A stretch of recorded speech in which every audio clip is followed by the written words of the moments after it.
So this is our new study. Lessons from the Garden is what I'm calling it. So we're going to spend some time basically going through the first 3 chapters of Genesis. This is the creation, the garden, basically all the way to the fall. That's where we're going to be at. So here's the goals for this, what our plans are. Okay, so we're going to explore the ancient world context that relates to and connects with Genesis 1 through 3. You've read Genesis 1 through 3, guaranteed. Beginning of the book, most people have read in the beginning, God created the heavens and the earth and continued on that. I would bet the vast majority of us have never done this. But this right here is going to add a whole lot of flavor and a whole lot of understanding to those particular chapters. And so we're going to spend a lot of time looking at the world that this was written in, okay? And what it was written about and why it was written. We're going to ask a lot of these questions that you need the contextual piece that will add a whole lot. It'll just be like a whole nother dimension of reading Genesis 1 through 3 after we go through this. Okay, you'll get a whole nother element of it. We're going to investigate the author of Genesis 1 through 3 in an attempt to determine his background, his methods, and his purpose for writing. Who's the author of Genesis? Moses. That's who it's attributed to. Okay, there's editorial hands that show that there's been other hands that have gotten in there and edited some stuff, but most people believe Moses wrote Genesis. Well, what about Moses?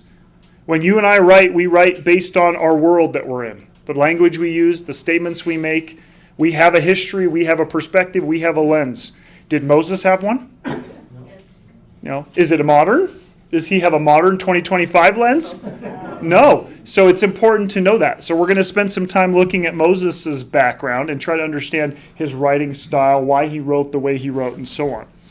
We're going to explore and evaluate the different readings of Genesis 1 through 3 that are consistent with the original Hebrew grammar and syntax. Okay, so the idea is, if you just handed the Hebrew to a Jewish person who was, fluent in ancient Hebrew, how would they read it? And it would be different than we read it. Okay, we're going to look at all those little pieces so that we can kind of have an understanding of the world according to the grammar and the syntax. We're going to be looking at a lot of Hebrew stuff throughout this. So it's going to be eye-opening, I think. So here is one more thing. We're going to evaluate the text in its ancient context rather than viewing it through our modern one. This is the hard part for everybody in here, because we are going to try our best to take our modern understandings and our cultural understandings of things, and we're going to put them right onto the text. And that's not how this works. That's not how it should be done, because it wasn't written to a modern audience in mind, with a modern audience in mind. So here's my disclaimer. You may encounter information you have not seen before. Okay? Now, don't be alarmed. It's not going to hurt you. Okay? New information is not going to hurt. Okay? It's not going to hurt. You might need to set aside some preconceptions of Genesis 1 through 3 along with the creation and garden accounts. I'm not saying to abandon your ideas of the creation story or any of that. I'm asking you to just understand that we're going to look at the whole piece and a lot of the pieces of it here, and you may have to kind of set some preconceived notions aside, and then we'll come back and we'll pick those up and talk about them a little bit, okay, as we go through this. Not everyone interprets these chapters the same. Surprise, surprise. Can you believe that not everyone interprets these chapters the same way? You could probably believe that. So we always usually take that as, well, yeah, but my interpretation is the right one, right? So we're going to look at these to make sure that, maybe it is the right one, but it's okay to know the others, right? So that we can make sure that we can talk about that with people and be intelligent in our conversations when people, maybe your neighbors who aren't Christians, ask questions about this, okay? That's important. You may come in contact with information that challenges and tests your current views on the topic. Oh, that's why it's in the disclaimer section, okay? Because we don't like these things. Now, I like it because I think it's good to test views periodically to confirm continued accuracy and consistency in light of new information. You find new information out, can it change the way you think about things? 100%. So it's good to kick the tires from time to time and say, has anything happened here that might change this a little bit, okay? I like doing it. I think it's a good test for Christians to not get in a rut. When we experience and we're kind of faced with another view, what do we have to do? Either defend ours and see if it holds water still, or adjust. And we're gonna just test those things through this study a little bit, okay? So why are we going to do this study? I was asked that anytime we're going to do one is, why are we going to do this? Like, what's the point of this? Well, number one, these chapters are some of the most debated and discussed in the Christian community. About every church, every podcast, every book, it seems like, has some kind of a debate on creation and the beginning, and science debates this all the time. And so I think it's an important one for us to walk through. Number two, the first several chapters of Genesis set the stage for the rest of Scripture. In fact, I've even heard scholars say that if you could read Genesis 1 through, I think it's 11, basically that's the Bible in a nutshell. So this is a really important section because it starts the whole thing. So we probably better start on the right foot, is kind of my thought. Number three, I've wanted to do this study with you for a long time. So some of it's selfishness. Like, I've been wanting to do this one for probably well over a year or two, and it's just trying to gather the information and put it together and find the right time to do it. And I think we are in a spot where we can do it now. So some of it's selfish, okay? I just wanted to do this. So, okay. So here's what we're doing today. We're going to talk about an introduction to translation and context. We're not going to even be in Genesis 1 yet today, because we've got to kind of build a house here. So this is all foundation building, and then once we get foundation built, we can start putting the walls up. But we got to start here first so we can kind of be all on the same page. Here's your Bible test. To whom was the book of Luke written? Theophilus. Does everybody agree? Anybody else? Anybody else was it written to? Us? Everybody? Okay. So we've got two. We've got Theophilus, and we have us. Anybody else we're missing?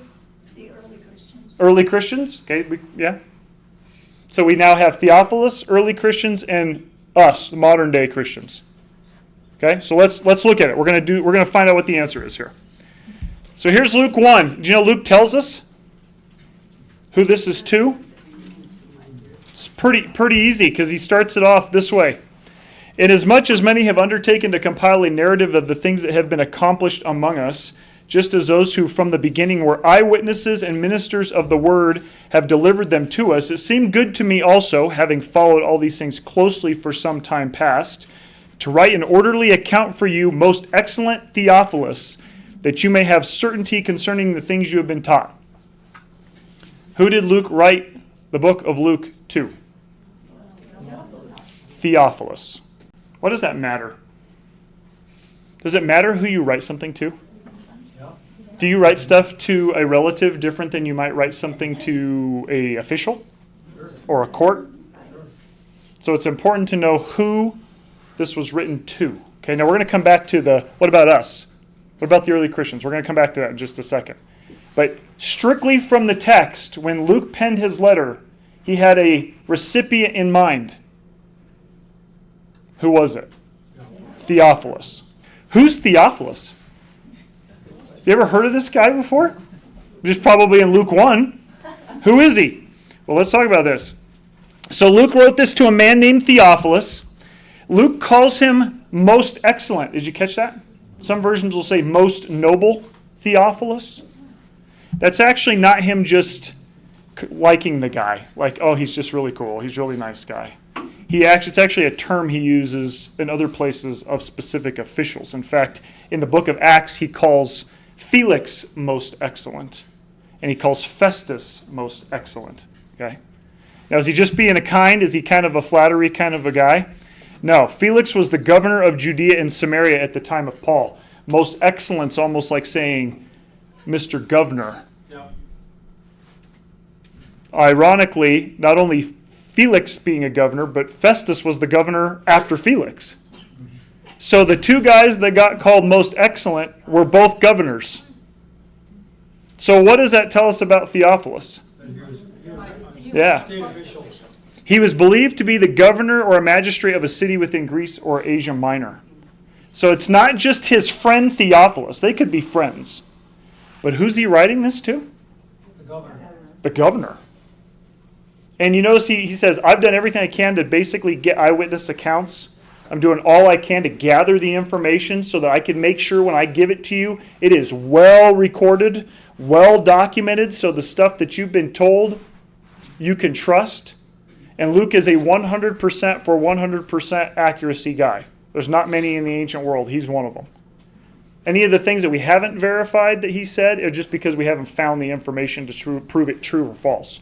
But the stuff we have found, he is 100% accurate. Names, places, travel patterns, dates, everything accurate.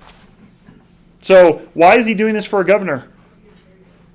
He wants it to be accurate, and he's giving it to an official that probably has some influence to maybe even share that information. So here's the question. Is Luke writing to an official or a layperson? Official. Does that change when you write to an official versus a layperson? Does it change the way you write? It does. This is all the background context of the Gospel of Luke. When we just pick up our Bibles, we read Luke, we just think some guy just wrote kind of like to us. 2025, but that's not the case. Is Luke writing to a friend or a foe? Probably a friend, because he's come to faith, and so he wanted to make sure he could, support his beliefs and give him the accurate information. Is Luke writing to a Jew or a Greek? Was Theophilus a Jew or a Greek? We'd have to get into Theophilus. He's a Greek. He's a Greek. Now, does that change things? I mean, if you're writing to, in this culture, you're writing to a Greek versus a Jew, is the language maybe going to be a little different? Are there going to be examples that you use that maybe a Jew would be able to identify with that a Greek wouldn't, and vice versa? Absolutely. So this is why when you read someone's writing, you say, okay, who are they writing to? What was the person they're writing to's worldview, their context? So that we can understand maybe when he says this or he uses this phrase or makes this statement, we can say that makes sense in light of who's the recipient. He's trying to use some Greek thing to try to make a point. Like, it helps us create a richer understanding of what's the meaning of this. So just some things to consider. Luke's writing to a Greek, not a Jew. That changes things a little bit. Why does that matter? We talked about that. It could be the language. Idioms. What's an idiom? We totally destroyed that team last night. Did we actually mean we wiped them from the planet? No. It's just a phrase we use. And yet, when we hear that, we know what it means, don't we? They had these in Greek, Hebrew. They had these phrases. So we have to know what their idioms are, or we could take something literal that wasn't meant that way, or vice versa. You have to sometimes adjust those things for an audience. If we said, we totally destroyed that group and sent it to an ancient Jew, they may go, oh my goodness, they killed everybody. See? You have to know how those things work. Mark, if you think of the Gospel of Mark, is actually believed to have been written to Roman Gentiles. It's the earliest of the Gospels. They think that's who the intended audience was. Right? Roman Gentiles. Matthew, written to the Jews. How does he start his book? How does Matthew start his book? Genealogy. Nobody else really does that. Why? How important is genealogies culturally to the Jewish community? Very important. See? They're intending their audience to receive this in a proper way. They can make their case, spell out their story with it being understood that way. Luke, obviously, is written to a specific Greek noble, so it's written for a Greek understanding. And John's actually written kind of to everybody. He just kind of did a broad, ancient world, Christians across the ancient world, here you go. Right? Hits a lot of different things. So why does this all matter? Well, without proper context and understanding of the backgrounds and the intended audiences and these things, we come up with our own. If you don't know who it was intended to be written to, what do you do? Oh, it's written to me. In 2025. Luke knew somehow that I would need this in 2025, and he wrote it to me, and he's considered all things in 2025. And he did not, because he's ancient. They didn't even know America was here at the time. We put our modern views, our preconceptions of societal norms, traditions, and understandings of word meanings onto the text. We do this a lot. This is probably the biggest flaw we have within American Gentile Christianity. Because what do? We take our understanding and our context and our preconceptions and we read the Bible with them and with those glasses on. And what you're going to have to do in this study is take those glasses off. It's going to be a challenge, but you're going to have to take them off just a little bit to say, how did they understand this versus how do I take it, okay? We personalize the text as though it was written to us when it was not. Who is Luke written to? Theophilus. It does not have my name on it. And we're going to talk about that in a second. But it's written to this guy, in his date, in his time, right, in his position.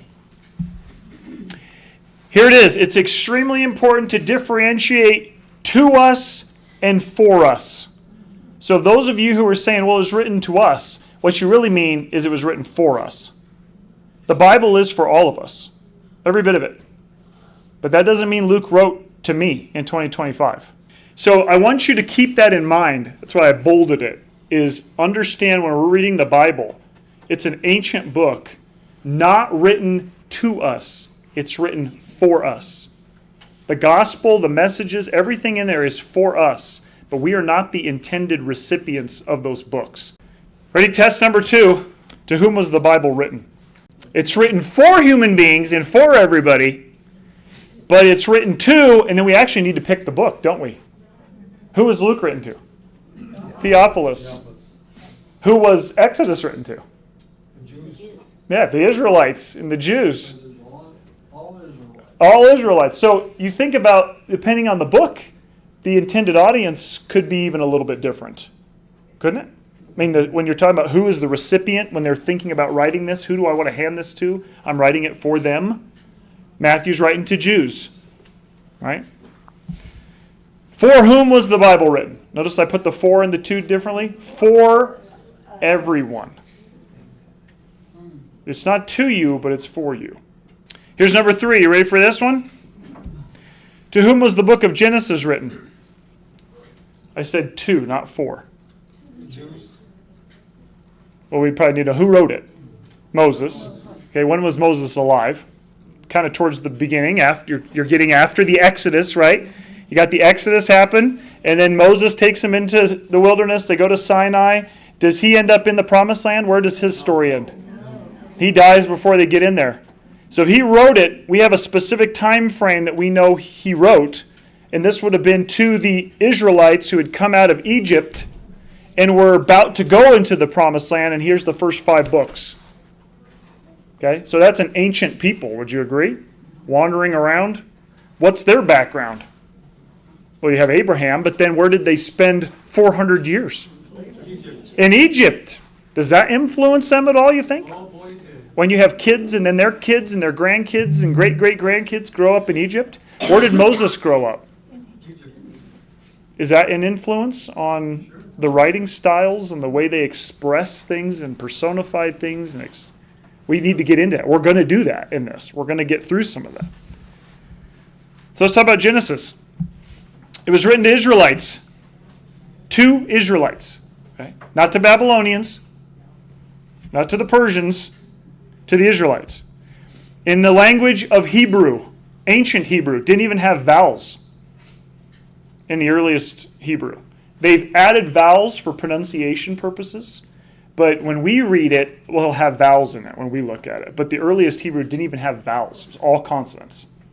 To a people of the ancient world, which means not the modern world. Okay? Keep that in mind. A people without our scientific worldview and modern understandings of the cosmos. What did they think about the sun and the stars? Signs. Did they think these are balls of gas millions of miles away that are burning? From white dwarfs, they turn to red dwarfs. And did they think any of that stuff? No. No concept of that. You have that. So you got to be real careful when you read some of this stuff that you don't say, well, they must have known that this is a ball of gas burning. They didn't know this stuff. Okay? Didn't know it. A people with a supernatural worldview rather than a scientific worldview. Yeah. When they saw stars, what did they think? It's a God. Heavenly beings, Yep. not balls of gas. Now, here we are, 2025 modern people. We have all this science that's explained these things from a material standpoint. What's it made of? They don't have that. And you just have to keep that in mind as we read some of this stuff, okay? That they do not have our lens to look at this with. This is the hardest part to go through this, is because we want to take our modern lens. It's hard to set that aside for anything. So the challenge, Bible translators are tasked with taking an ancient word in Hebrew, originally didn't even have vowels, or they take a Greek word and they have to turn it to English without losing any of its meaning. Now, this sounds really crazy because, our Bibles are trustworthy. We're going to talk about that here a little bit later, but our Bible is trustworthy. But if you think about it, the best thing we could have would be literally the fundamental understanding of Greek and Hebrew. Because you could read it and you'd be like, I'm reading it like I'm actually one of the original language recipients. You would get every flavor of every word. Doesn't mean we didn't get the meaning. It doesn't mean it's not written for us or we can understand it and read it. But I would say if anybody was going to go to school to do like Bible school, the first two things I would say you need to learn is Hebrew and Greek. Those are read those, get those down, you'd be fine. Because you can learn the grammar, you can learn how they understand their word structure and their sentence structure. But how do you do this if you're a translator? Wouldn't it be nice if we just all knew Hebrew or Greek? But we don't. And so we're kind of at somewhat of a little bit of a disadvantage, aren't we? Because a translator had to come in and grab Hebrew and Greek and say, I got to find a word that will work in English that reflects everything encompassed in this Hebrew or Greek word. And it doesn't always work. We still get the meaning. That's the beauty of the scriptures. That's the beauty of God's work in this, is we still walk away with the meaning. We get it. But you might miss little details because it's not a one-to-one comparison here. I'm going to show you in just a second. What about this word? You guys know this English word, love. Well, in Greek, there's 3 different words for that. There's agape, phileo or philia, and then eros, love. Depending on what you're talking about, you may use a different Greek word, but when you read it in English, what do you just see? L-O-V-E, love. Translators are doing the best they can. Agape is unconditional love. That's God's love. God's love, right? What's phileo or philia?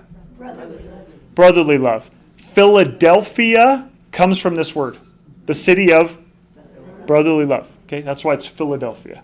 Right? And then you have eros. This is the romantic. In fact, the term erotic comes from the Greek term eros. Okay, that's that passionate love, intimate, romantic love. So, depending on what you're saying in Greek, and who did Luke write his letter to? And he's a Greek. He could use a different word, and you may just say, oh, it's love. But it's not necessarily what he's trying to pinpoint. So here's one in John 21, just to show you how this works. This is after Jesus resurrected. Peter denied him 3 times, and they had, he's weeping and crying as Jesus is led away. Where does Jesus find Peter after he's resurrected? He's back out in the water, fishing. He has him over onto the shore, and then they have this very heart-to-heart conversation. Okay, that's where we're at. So when they had finished breakfast, Jesus said to Simon Peter, Simon, son of John, do you love me more than these? Is this English? Yes, this is in English right here, right? All these words you recognize. Now I'm going to show this to you in Greek. So you can see I highlighted the section up there in the top. But if you go down here where I highlighted in blue, you see the word agapos? What is he saying? Do you love me more than Do you love me unconditionally? Okay? Now we read it, what do we see? Love. When Luke writes this, or John writes this in Greek, because that's the language of the day, when John writes this, what word does he use? Do you love me unconditionally? Okay, now let's go on. Verse 15, this is Peter responding. He said to him, yes, Lord, you know that I love you. Okay, let's look at it again. What does he say? He doesn't say unconditional. He says, I love you, phileo, like a brother. Brotherly love. A little different, isn't it? So here's another one. So in John 21:16, so Jesus is talking again. He said to him a second time, Simon, son of John, do you love me? Now what do you think he used? Agape. There it is again. Agapos, okay? So then Peter responds. He said to him, yes, Lord, you know I love you. What does Peter say? Phileo. So let's look at the next one. So he said to him a third time, Simon, son of John, do you love me? Now, Peter is saddened because he said to him a third time, do you love me? Now, in both instances, look at the phrase. Do you love me, is what he says here. Simon, son of John, do you love me? What does he use? He doesn't say agape. He says phileo. So what did Jesus do? Twice he said, do you love me unconditionally? And then the third time he says, do you love me like a brother? It's a little lesser. It's a little different kind of love. And what does Peter say? And he said to him, Lord, you know everything. You know that I love you. Jesus said to him, feed my sheep. So does he go agape now? No. What does he say? Phileo. Now I want you to think about this in light of their last conversation before the crucifixion. What happened? Denied him 3 times. I'll go to the grave with you. I will die for you. Unconditional. And then what does Jesus come back and say? Do you love me unconditionally? And Peter had to have this moment where he goes, I don't. I love you like a brother, but I don't love you unconditionally. It was a wake-up call moment. You miss this when you read it in English because you don't see the Greek terms being used. That's why I wanted to show you that you can still trust your Bible. You still get the understanding of Scripture. But sometimes there's little gems that are tucked away in the original language, aren't there? That might go, that sounded like a really weird conversation. 3 times he asked him? Why did he ask him 3 times? I don't quite understand. Why did they just go back on this love, love, love, love, love, love? But if you take your concept of love and you put it into the text, it's going to be a little different. So here's the lesson. The ESV, notice ESV, English, renders all instances as love. Why? It's because Greek has 3 words for this thing called love, and English only has 1. So what did the translator have to do? Use the English word. That's what they did. The audience speaks English, so this is the best translation available from Greek to English. That's what the translator believed was the best, simplest rendering. Now, I want to give you a little background on this translation thing. How did we get here with this, right? So the Persian Empire actually took the Old Testament, which was in ancient Hebrew, and they turned it to Aramaic. Why? What was the language of the world during the Persian Empire? Aramaic. Everybody's speaking it, so guess what we're going to do? We're going to turn it to Aramaic. And that's what they did. Have you ever heard of a Targum? The Targums, in some of the earliest books, there literally means the translator or the translators. That's what they called these Aramaic Old Testaments, the Targums. So if you ever see that, that's what it is. Okay?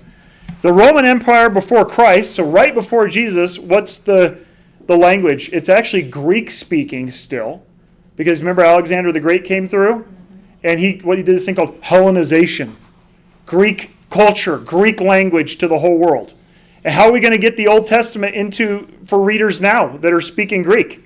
What do? Change the language. You got to turn it from Old Testament Hebrew to what? Greek. And so that's what they called the Septuagint. Out of the 70. At 70, they put it together and said, here's the Old Testament in Greek for anybody who wants it. Guess what Jesus used as his Bible? This is it. This is the one. Okay? Greek Old Testament. In 405 AD, St. Jerome translated the Bible to Latin so the Roman Empire could have it. And he goes and gets it from Greek and Hebrew, and he turns it into Latin.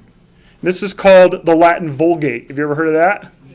That's the Latin version of the Bible. See how these translators have been trying to get this into the language of the next culture, the next civilization, so they can get the truth? And then approximately 900 to 1000 AD, you have this thing called the Masoretic text that shows up. It's a bunch of guys they're called the Masoretes, decided they wanted to preserve the original Hebrews, so they got together and they said, we're going to write the Bible and preserve the original Hebrew. Now, what year is this? 900 to 1000? That's a long time, isn't it? The most texts we have are the Masoretic text. All of our modern translations, they have to decide. Do I go more recent with a lot? Or do I go with less but very old? And so they either go Septuagint or they go Masoretic text. That's where your Bible here came from. One of those two, or maybe a combination. So I want to show you, I did a little chart because I had to flow chart this a little. So the Latin Vulgate led to other things. That led to the Syriac Bible, the Arabic Bible, and the Spanish Bible. So they used the Latin to then translate to these other languages. Notice they didn't use the Hebrew, they're using the Latin Vulgate. Now these three guys show up. John Wycliffe in 1382 said, I'm going to put the Bible into English. William Tyndale, if you heard of Tyndale College, okay. 1525, he said, I'm going to put the Bible into English. And then who's M. Luther? Martin Luther. And in 1522, he said, I'm going to put the Bible into German. He's German. So these guys all created their own translation of the Bible. Okay, going to English, look how far we are before we get to English. Quite a ways. Now, the German Bible was translated and used to make the Swedish and Danish translations so their languages could get it. They used German to do that. Well, the languages are similar. Very similar. That's why they do that. And the English Bibles were then used by King James II with other English translations to create in 1611 the King James Bible. Is anybody in here using a King James Bible? There you go. 1611 is when that thing came into be. Now they have revised it. They have a new King James and so on. But 1611 is quite a ways, would you agree? How far are we away from Luke writing to Theophilus? A ways. Now I'm telling you this not to scare you. Your Bible is trustworthy because we have so many manuscripts that we know it's accurate. What I'm trying to show you is it's a long time before it even gets to English. And people have to figure out, how do I take this Greek and this Hebrew and put it into English? So the Bible in English is actually relatively recent, if you think about it. The Old Testament Hebrew goes back to Moses' day, thousands, 2,000, 2,500 BC, something like that.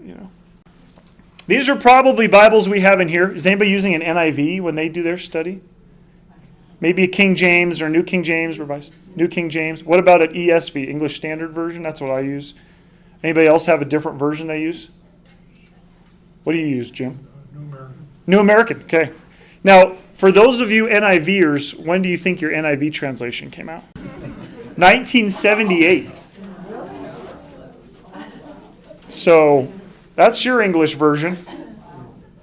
What are they trying to do with that version? Update it so it's how we talk. That's what they call a dynamic translation. It's not literal, it's dynamic. It makes it so that it makes sense with how we would talk today. These are all trustworthy versions. I've always heard the best version of the Bible is the one you're going to read. Okay? That's if somebody asks me what version should I get, the one you're going to read. Because you'll get the message. What about King James? You guys use King James. When was the revised King James put together?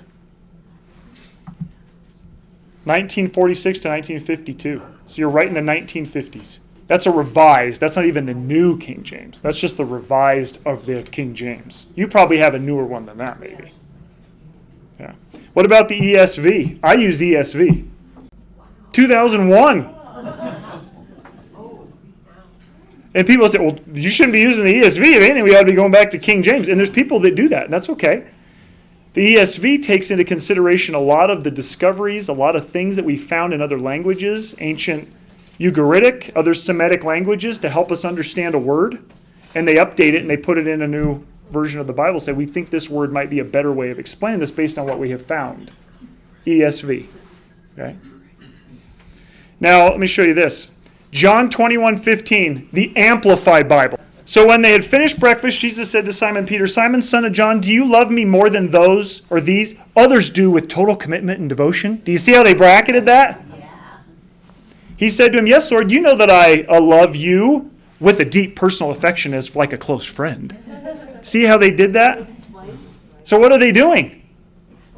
That's why they say we're amplifying the word into a phrase that we feel like might be able to explain it a little bit better from the Greek. So Amplified Bible, Pastor Rail quotes sometimes the Amplified Bible says, and it's because he's trying to take something that may not have a real good one-to-one crossover and explain it with a phrase that we go, okay, that helps a little bit. Some Hebrew words cannot be directly translated to English. Did you know that? It's two different languages. They do not all have the same exact one-for-one comparison on words. I'll give you an example. There's a Hebrew word hesed. Okay, it would have been just HSD in ancient because the vowels are added for us to be able to pronunciate it. Okay, they added those later. So Joshua 2:14, here's what it says. And it shall be when the Lord hath given us the land that we will deal kindly and truly with thee. 16:11, King James, right? What about ESV? Then when the Lord gives us the land, we will deal kindly and faithfully with you. We will show you loyalty and faithfulness when Yahweh gives us the land.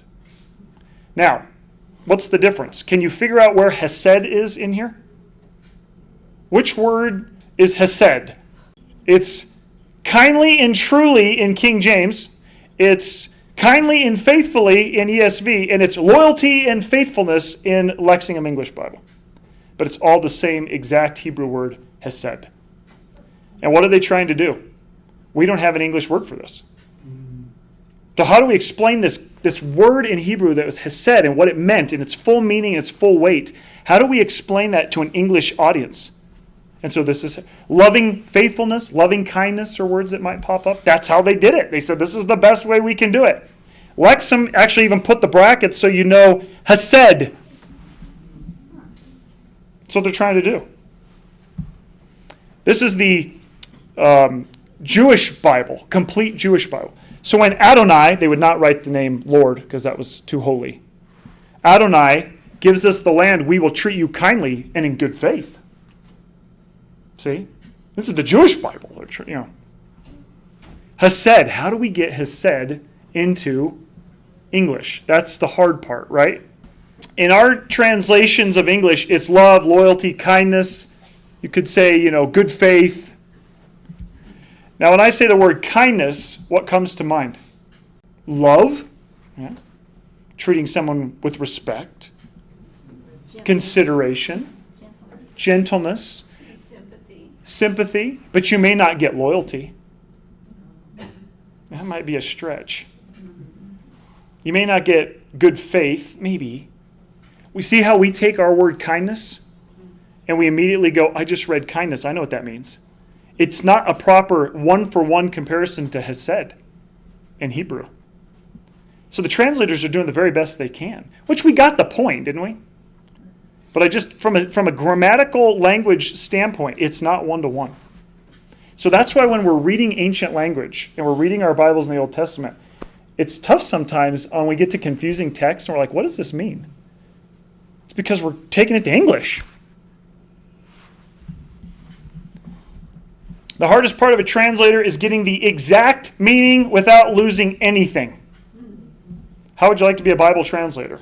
So I'd take like 70 of these guys and sit them in a room and say, try to figure out what that word means in English.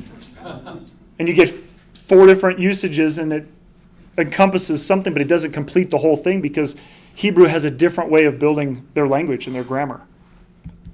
The hardest part as a reader is not applying my English understanding to every Hebrew and Greek term. But that's what we do a lot of the time.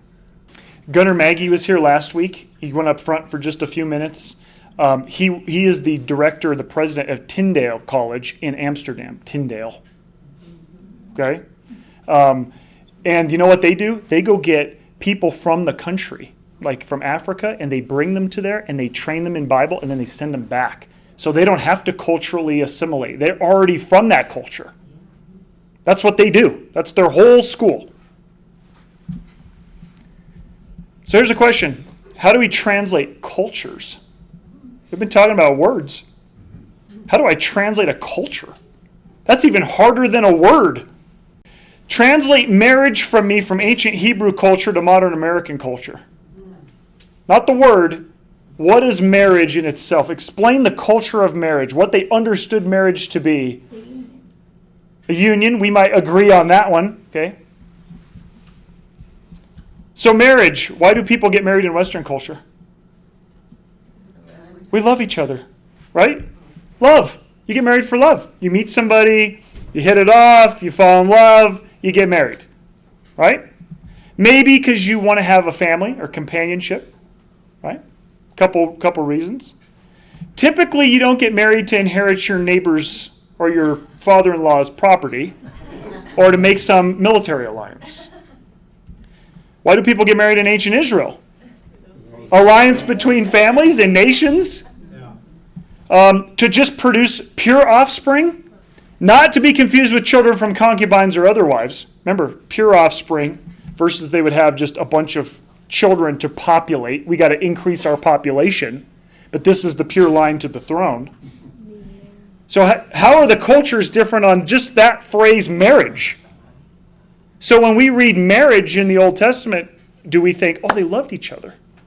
And it's so sad that they didn't if they were forced into marriage with one another. Well, it's because the cultures are different, aren't they?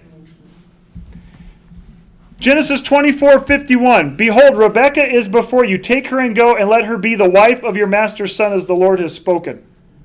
Okay, we all read this and we saw the word wife underlined and bolded, and we all came to immediately a conclusion of what that word means because we understand English.